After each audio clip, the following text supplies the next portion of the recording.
സങ്കടത്തോടെ തന്നെ കുറിച്ച് കഴിയുവാൻ എബ്രായസ്ത്രീകൾ കൂട്ടമായി കൂടി തന്റെ മാതാവും അവളെ അറിയുന്ന എല്ലാവരും ദൂരെ നിന്നു.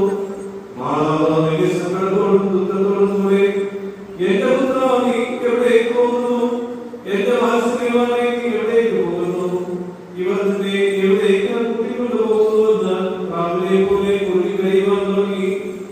അയ്യോ, വിശ്വസികളായ ജനത്തിന്റെ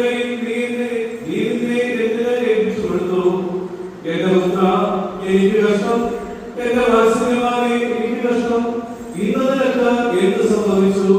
ഞങ്ങൾക്ക് വേണ്ടിയുണ്ടായ നിന്റെ കഷ്ടാനുഭവം ഞങ്ങളെ പ്രതിയുണ്ടാക്കിയ താഴ്മയും വാഴ്ത്തപ്പെട്ടതാകുന്നു. ശ്രീ